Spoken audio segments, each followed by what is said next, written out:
Eu garanto que a partir de hoje, toda vez que você assistir a um filme onde o assassino tem um saco na cabeça, você vai se lembrar do caso de hoje. E eu posso citar uma versão em que o Jason aparece assim em Sexta-feira 13, tem A Rua do Medo, 1978, e um filme chamado A Cidade que Tinha Medo do Pôr do Sol, de 1976, que conta essa história. Esse caso também foi contado num episódio de American Horror Story e eu garanto que, mesmo que inconscientemente, esse assassino misterioso de Texarkana inspirou muitos filmes de terror por aí. Esse caso é um misto de não resolvido com resolvido. É um caso cheio de reviravoltas e você vai entender tudo agora nesse vídeo. Alguns casos criminais marcaram a história porque foram únicos e arrebatadores. Temos aí o Jack, o estripador, o assassino do Zodíaco, a própria Dália Negra. Mas assim, o caso de hoje é um desses, porque apesar de ter se passado 76 anos, não tem um morador atual na cidade que não conheça o assassino fantasma, e a cidade ao qual me refiro era a cidade que tinha medo do pôr do sol. Havia um toque de recolher, porque, meu amigo, se você desse mole à noite na rua, você seria vítima do homem com um saco na cabeça. E embora seja um caso muito antigo, ele está em evidência agora. Tudo porque, nos últimos anos, foram lançados 2 livros sobre o caso. Inclusive, um deles foi escrito pelo sobrinho do xerife, que cuidou do caso na época. Ele pegou toda a papelada oficial e fez um livro detalhando tudo. Lá fora chamam de O Assassino Fantasma de Texarkana, porque esse mascarado deixou uma cidade inteira histérica durante 6 meses de 1946. Texarkana é o cenário dessa história e é uma cidade que fica na divisa do Texas com o Arkansas, basicamente cidades gêmeas, agrícolas, porém muito diversificadas. Tinha gente vindo de tudo quanto era lugar para morar lá, até mesmo imigrantes que chegaram na década de 20, uma mistura de irlandeses, italianos, alemães, judeus, gregos, franceses, e com o aumento da população também veio o aumento da criminalidade. Essa cidade era pequena demais para abrigar tanta gente, daí surgiram muitos conflitos. Durante a década de 1940, também houve um aumento significativo de viajantes que passavam por Texarkana, uma vez que 4 ferrovias cortavam a cidade e 2 companhias aéreas tinham voos todos os dias para lá. Daí chegou a Segunda Guerra Mundial e como ali tinha uma fábrica de munições do exército e também uma instalação com uma frota de tanques, você pode imaginar como essa cidade ficou movimentada. Aliás, essa instalação de tanques está por lá até hoje. Pessoas de todo o país estavam na pequena cidade superlotada porque, embora perigosa, a economia estava bombando. As pessoas estavam enriquecendo. Então, meu amor, não quero nem saber, vou ficar por aqui mesmo com um assassino à solta. O clima era de oeste selvagem, com carros de polícia acelerando em perseguições, tiroteios no meio da rua, assaltos e brigas com facas. Mas nada se compara ao que estaria prestes a acontecer. Então, quando o assassino com um saco na cabeça surgiu, o xerife Bill Presley achou que seria um caso isolado, mas ele estava errado e eu vou te contar como foi esse primeiro ataque. Um casalzinho estava namorando dentro do carro num lugar deserto que já tinha fama de ser um lugar onde as pessoas iam para namorar. O nome da estrada era sugestivo, Pista dos Amantes. Era bem afastado, não pavimentado, com várias árvores, não tinham casas próximas. Era um lugar perfeito. O casal em questão era Jimmy Hollis e Mary Jane. Os dois eram comprometidos com outros relacionamentos. Na verdade, estavam num processo de divórcio e como antigamente esses trâmites demoravam muito, eles precisavam namorar escondido. Esse casal foi abordado por uma lanterna que clareou todo o carro e na hora eles pensaram que era a polícia fazendo uma ronda noturna. Então eles abriram a porta do carro, mas logo viram que, na verdade, era um homem mascarado com uma lanterna e uma arma. Ele mandou o casal sair do carro e eles obedeceram. Eles falaram ao estranho que eles não tinham dinheiro, eles mostraram suas carteiras vazias, mas eles mal sabiam que esse homem não queria dinheiro. O mascarado mandou Jimmy tirar as calças. Ele obedeceu e daí ele tomou uma coronhada de arma muito forte na cabeça e foi tão forte que fez 2 fraturas em seu crânio. O mascarado virou para Mary e mandou ela correr. Ela correu. Parecia que o estranho queria protagonizar uma cena de caça com ela. Mas, de repente, ele perguntou por que ela estava correndo. Mary respondeu que era porque ele mandou. Ele a chama de mentirosa e dá um soco em seu rosto. Ele levanta sua saia e começa a inserir o cano de sua arma em sua parte íntima. Ele provavelmente teria matado Mary, mas aí, felizmente, alguém apareceu ali na estrada, provavelmente um outro casal com os faróis clareando toda a cena, e isso assustou o mascarado, que fugiu. Esse casal foi socorrido, estavam gravemente feridos, principalmente o Jimmy, que estava inconsciente. Ele foi levado para uma cirurgia de emergência e ficou 15 dias num coma profundo, mas sobreviveu. Naquele mesmo dia, conseguiram avisar a polícia. Era 22 de fevereiro de 1946, quando o xerife Bill Presley recebeu a ligação tarde da noite, dizendo que um jovem casal havia sido atacado na pista dos Amantes. O xerife vivia para a cidade, qualquer chamado, a qualquer hora, ele parava o que estava fazendo para atender. Ele era viúvo, havia perdido sua esposa e filha em um acidente. Ele dedicava sua vida ao trabalho. Então ele saiu com 3 patrulheiros no meio da noite para investigar o local do ataque. Ele examinou a cena, mas não encontrou nada, exceto as calças de Jimmy.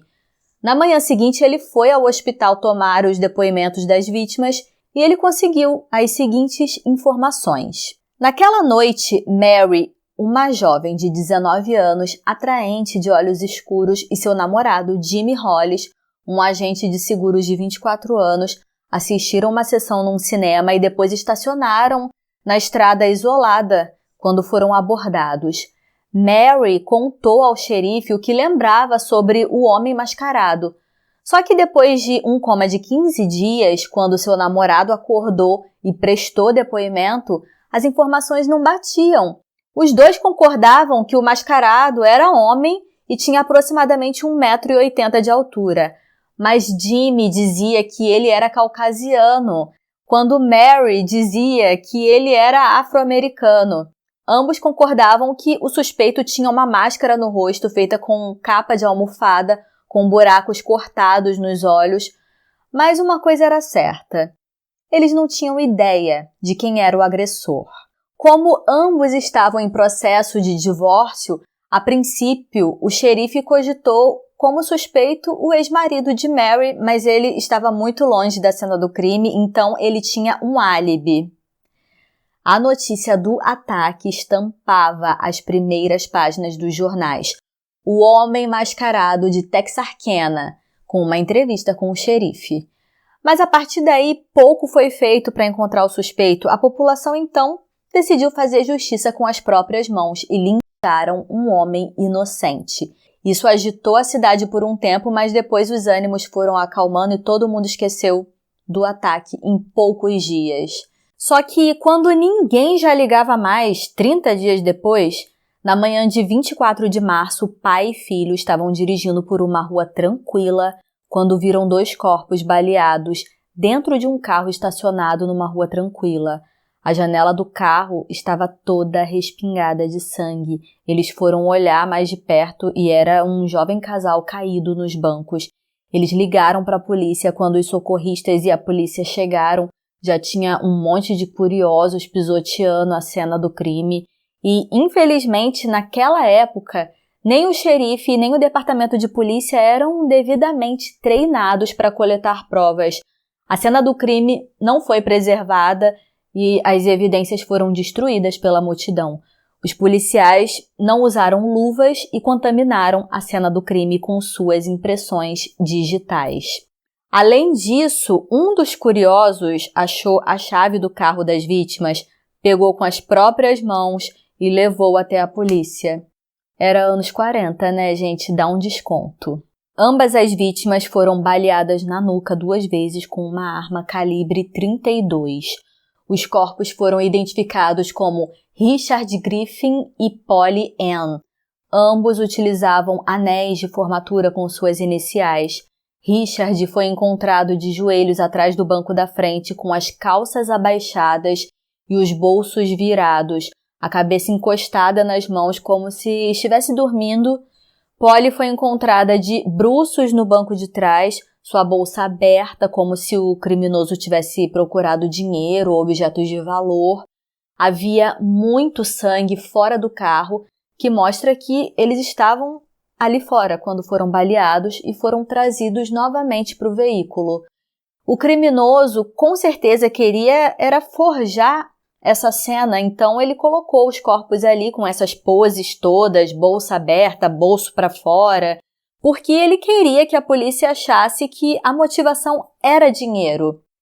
Outro erro fatal nesse segundo caso foi que a polícia não conseguiu determinar se Mary foi agredida sexualmente, porque o corpo dela havia sido lavado e embalsamado antes que pudesse ser examinado por um médico legista. A principal manchete dessa vez era: casal morto em automóvel. A polícia pediu o apoio do FBI e dos Texas Rangers, que eram os guardas florestais do Texas, muito bem treinados, que podiam ajudar. Os Rangers coletaram as cápsulas de bala que foram deixadas no local.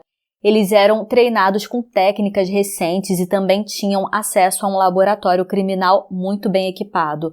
O primeiro Texas Ranger a chegar na cidade foi logo repreendendo o departamento de polícia porque eles não protegiam a cena do crime. Enquanto o primeiro ataque já tinha sido esquecido, até porque as vítimas sobreviveram, o segundo ataque chocou muito mais e a população cobrava a prisão do responsável. Mas, novamente, as investigações não avançaram muito. Então, quem sabe da próxima? E teve uma próxima, porque o assassino atacou novamente apenas 21 dias depois. O terceiro ataque. Era uma manhã de 14 de abril de 1946. Lembrando aqui que o primeiro crime foi em fevereiro, o segundo em março e agora o terceiro em abril. Naquela manhã, Bessie acordou estranha, sabe? Era uma intuição de mãe que sua filha não estava bem. Betty Jo Booker era uma linda jovem de 15 anos que tocava saxofone e na noite anterior, um sábado, ela tinha saído para tocar numa festa e ela normalmente passava em casa para deixar seu saxofone antes de sair com os amigos. Mas quando sua mãe viu que nem o saxofone e nem sua filha estavam em casa, ela sentiu que algo não estava bem. Ela telefonou para uma das amigas que iria estar nessa festa e essa amiga disse que Betty não esteve na festa para tocar seu saxofone. Essa notícia caiu como uma bomba e deu legitimidade a toda a preocupação que a mãe estava passando. Naquela mesma manhã, alguns moradores de Texarkana encontraram um corpo na estrada às 6 da manhã e ligaram para a polícia. Era um jovem deitado, metade do corpo na grama e a outra metade na estrada de terra. Ele estava usando uma camisa de manga comprida de cor clara, com os braços e as mãos na frente de seu rosto. Uma cena intrigante, parecia que ele estava tapando os olhos para não ver seu fim. Esse jovem foi identificado como Paul Martin. Tinha sido baleado 4 vezes. Na parte de trás do pescoço, no ombro, na mão direita e no rosto. Trilhas de sangue indicavam que ele ainda rastejou pela estrada antes de sucumbir. Paul era namorado de Betty. Eles foram amigos desde que se conheceram no jardim de infância. Tinham combinado de irem juntos ao baile, onde Betty iria tocar. Ali perto, um pouco mais de 1 quilômetro, estava o carro abandonado da vítima. As chaves ainda estavam na ignição. Ali na área onde estava o veículo, o xerife encontrou uma agendinha preta que ele mais tarde descobriu pertencer à vítima. Ele deve ter deixado cair quando saiu do veículo. Por razões desconhecidas, o xerife não compartilhou essa informação com os outros investigadores. Ele colocou a agendinha no bolso e continuou com sua investigação. Agora, os investigadores estavam mais espertos e finalmente tinham protegido a cena do crime, com as técnicas ensinadas pelos agentes. Eles iniciaram uma busca por Beth, a jovem saxofonista. Foi encontrada, mas não era bem como eles queriam. Ela estava morta. Seu corpo estava a pouco mais de 3 quilômetros de onde acharam Paul. Ela estava completamente vestida, com o casaco abotoado, deitada de barriga para cima e com a mão direita enfiada dentro do bolso. Ela parecia estar dormindo. No entanto, foi baleada no peito, bem no coração e na bochecha esquerda, perto do nariz. Exames posteriores deram positivo para sêmen em suas partes íntimas e tinha muitos hematomas que aparentavam penetração de um punho de pistola. No entanto, ao analisar a genitália de Paul Martin, o exame deu negativo para sinais de fluido. Os dois não tiveram relações. Algum terceiro atacou Beth. Próximo ao carro foram encontradas cápsulas calibre 32, o mesmo tipo que havia sido encontrado nos assassinatos do outro casal no mês anterior. A manchete dizia: mortos a tiros. Mas pouca informação foi dada ao público dessa vez, nada além do que já circulava no boca a boca. Paul e Beth tiveram seus funerais lotados. Muitos foram prestar condolências aos familiares do jovem casal, mas muitos foram só para matar a sua curiosidade mórbida. Enquanto as famílias enterravam seus filhos, foram enviados mais 6 Texas Rangers para a cidade para ajudar nas investigações. Entre os Rangers que chegaram, tinha um com fama de justiceiro. Era o capitão Manuel Lone Wolf, que era muito experiente. Ele prometeu ao povo da cidade que prenderia ou mataria o assassino fantasma.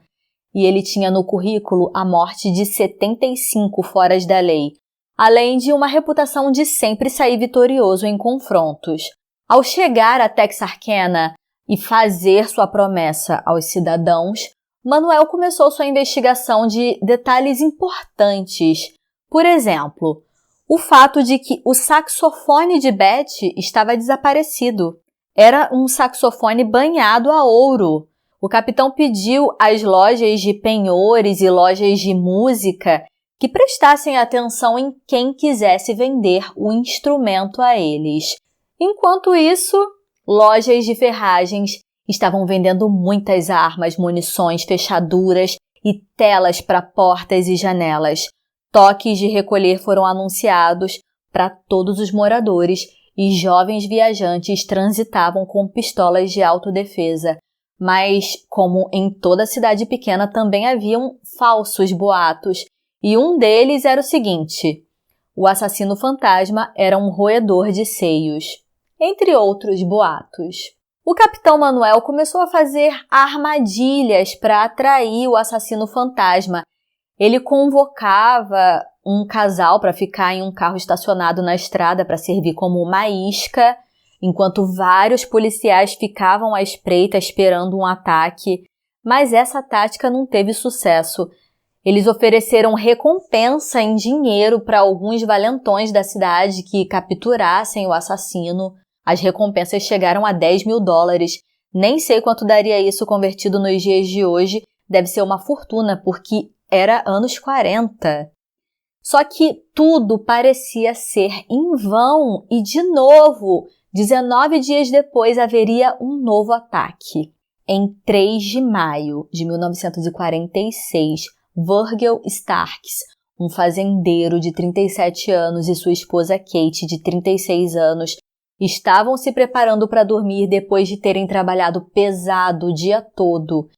Eles moravam numa grande fazenda e eram um casal bem abastado, além de muito generosos com os vizinhos, ou com quem precisasse. Kate era uma mulher dedicada ao seu casamento de 14 anos. Naquele dia, Virgil estava lendo na sala da frente com as cortinas abertas, se esquentando com uma almofada de aquecimento ligada na tomada. Kate já estava na cama. De repente, ela ouviu um barulho alto e achou que seu marido tinha deixado cair algo e ela foi até a sala para ajudar. Mas se deparou com seu marido morto na poltrona, com muito sangue escorrendo pelo pescoço. O assassino deu 2 tiros na nuca e um na parte inferior das costas, o que deu um curto-circuito na almofada de aquecimento. Kate imediatamente correu para o telefone quando o agressor disparou mais 2 tiros. Ambos entraram em seu rosto.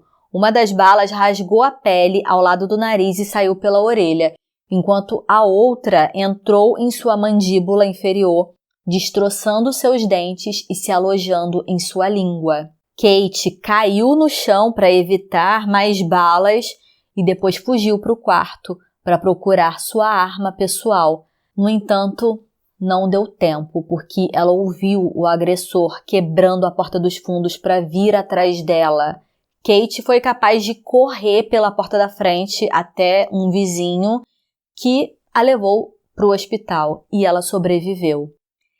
Então a polícia foi acionada e correu para investigar a cena. Quando chegaram na casa, encontraram o corpo de Virgil caído e muita fumaça do curto-circuito da almofada. Haviam numerosas impressões digitais ensanguentadas por toda a mobília e paredes. O assassino mergulhou a mão no sangue de Virgil e fez uma cena de crime bem afrontosa. Os oficiais preservaram a cena do crime por dentro, mas esqueceram de fazer o mesmo pelo lado de fora e partes importantes foram pisoteadas. Eles continuavam cometendo erros cruciais. Numerosos oficiais chegaram em pouco tempo com cães de caça que foram trazidos para rastrear o caminho do agressor, mas os animais eram incapazes de seguir um único cheiro.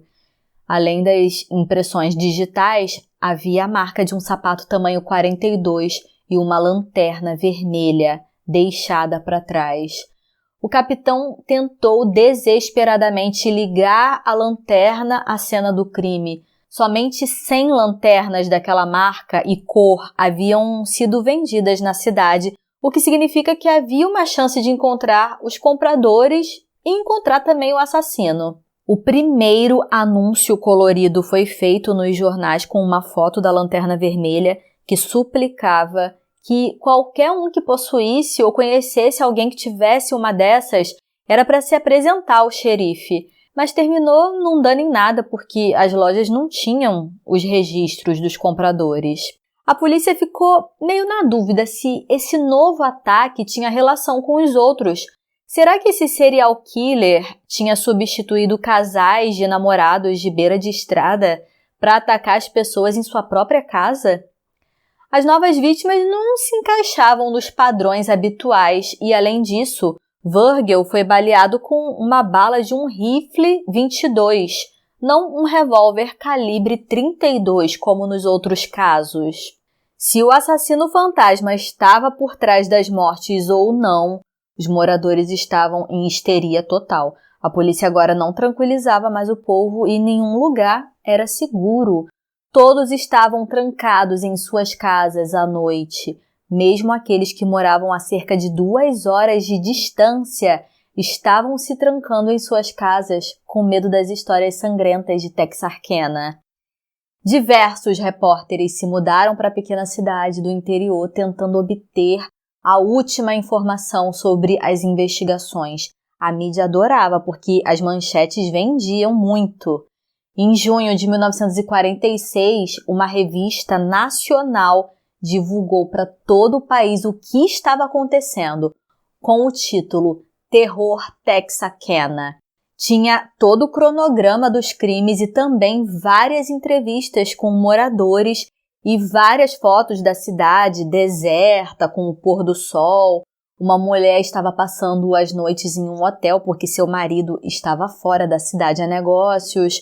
Outra fotografia ilustrava uma família em sua sala com as janelas e portas seladas e um rifle ao alcance do braço.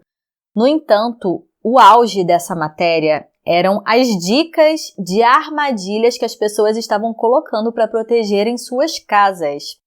A senhora Rochelle, essa da foto, colocou um cobertor pregado sobre uma porta de vidro ao lado de uma mesa que estava com um cinzeiro que cairia se a porta fosse aberta.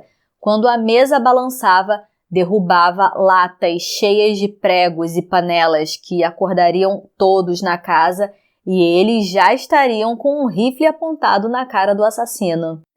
Nossa, quando eu li isso, sabe o que eu me lembrei? Do filme Esqueceram de Mim, quando o Macaulay Culkin faz umas armadilhas para pegar os bandidos.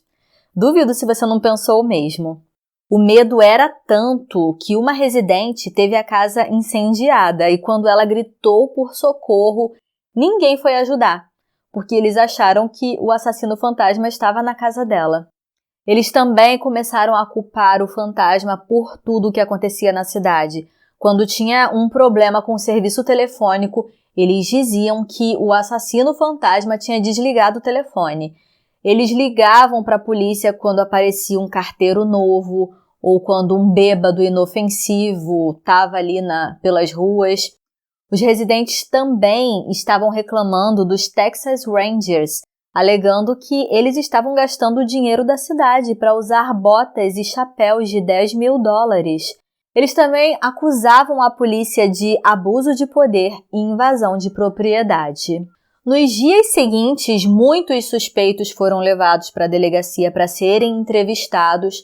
Eu não encontrei ao certo quantos suspeitos foram interrogados ou presos. As fontes sugerem de 400 a 1.300 suspeitos, mas 400 já é um número bastante alto.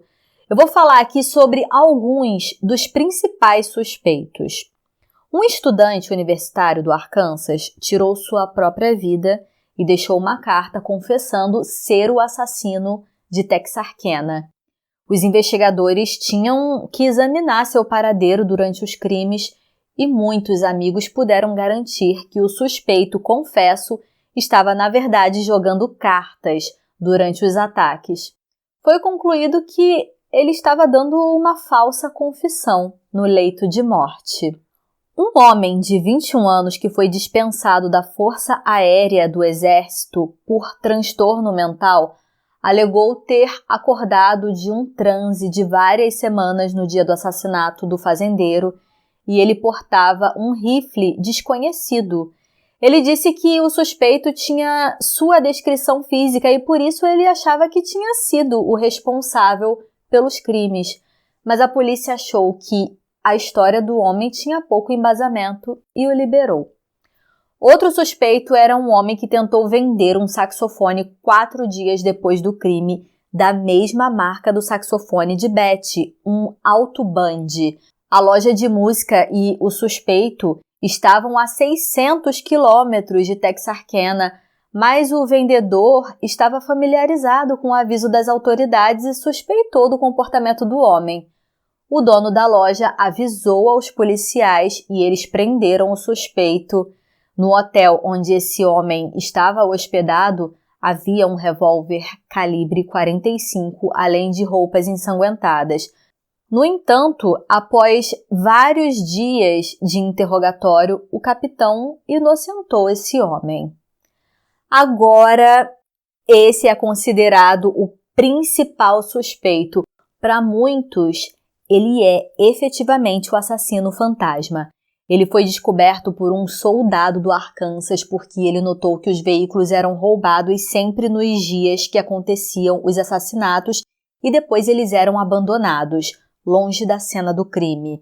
Ele pegou essa suspeita e começou a investigar e mais tarde ele recebeu uma queixa de um fazendeiro que alegou que seu inquilino não pagava o aluguel por semanas, mas estava de carro novo. E que agora esse devedor havia abandonado a cidade. O fazendeiro deu o número da placa do carro que ele tinha visto seu inquilino dirigindo. Um detalhe interessante é que antigamente no Arkansas, dever alguém era considerado um crime e podia procurar a polícia. Esse inquilino devedor se chamava Ioel Sweeney. Quando o policial foi consultar a placa do carro, ele descobriu que era um carro que havia sido roubado na noite em que o casal Richard e Polly foram assassinados. Um parente de Ioel contou onde o carro costumava ficar estacionado. O soldado viu o carro estacionado nesse local. Ele ficou de tocaia e depois de algum tempo, uma mulher chamada Peggy Stevens, esposa de Ioel, apareceu ali no estacionamento procurando por seu marido. Ela afirmou que não tinha certeza de onde ele estava. Peggy ficou sob custódia na delegacia para ser interrogada e ficou evidente que Ioel era o assassino fantasma porque sua esposa sabia de certas informações que eram de conhecimento exclusivo apenas do assassino. Ela foi incapaz de explicar o paradeiro de seu marido no momento em que os crimes foram cometidos, mas ela podia garantir que ele estava em Texarkana em todos. Foi nessa época que Ioel andava com uma pistola calibre 32. Na noite do terceiro crime, o casal estava em um quarto de hotel, mas Ioel ficou fora por pelo menos 5 horas e só voltou depois da meia-noite. Quando ele chegou, estava coberto de sangue, que ela limpou com uma toalha e colocou embaixo do colchão. Mais tarde, os investigadores acharam essa toalha exatamente onde ela disse que tinha deixado. No guarda-roupa de Ioel tinha uma camisa obviamente grande demais para ele e era uma marca de roupa que a esposa do fazendeiro disse ter visto de relance. No entanto, ela não tinha tanta certeza. Foi feita uma inspeção na roupa e havia pedaços fragmentados de metal que eram semelhantes aos encontrados na casa do fazendeiro. Em seu segundo depoimento à polícia, Peggy afirmou que seu marido lhe disse que ele havia roubado um saxofone de um carro abandonado. Peggy falou que Ioel estava arrependido da vida de roubos e que ele tinha até se livrado da arma calibre 32. Essa informação se encaixou certinho na mudança de calibre dos crimes dos casais e do fazendeiro. Quando ela foi levada para a cena do crime, Peggy foi capaz de identificar o local exato de onde o carro de Paul Martin estava estacionado na noite em que ele foi morto. Ela também sabia sobre a agendinha preta que caiu do bolso dele, aquela que foi secretamente confiscada pelo xerife. No entanto, Peggy passou a entrar em contradições e a repudiar seus depoimentos anteriores. A polícia passou a perder a confiança em sua história e confiscou uma carta que ela havia enviado a seus pais, onde ela falava que havia mentido para a polícia, mas não dá para saber se ela havia mentido quando incriminou o marido ou quando tentou limpar a barra dele. Só que o interrogatório de Peggy praticamente não servia de nada, porque, por lei, ela não podia testemunhar contra o marido num tribunal.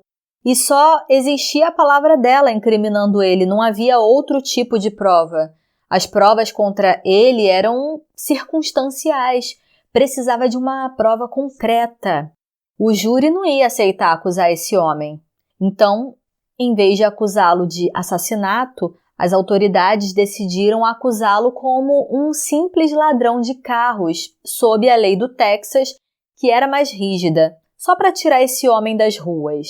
Mas, até então, Ioel estava foragido, ninguém sabia do seu paradeiro. Até que, numa segunda-feira, 15 de julho de 1946, um vendedor de carros foi abordado por um homem que estava interessado em vender seu veículo. O vendedor perguntou ao homem se podia ver o documento do carro. O homem respondeu que não tinha o documento naquele momento, mas o vendedor ficou desconfiado e memorizou o número da placa, que era incomum para aquela região.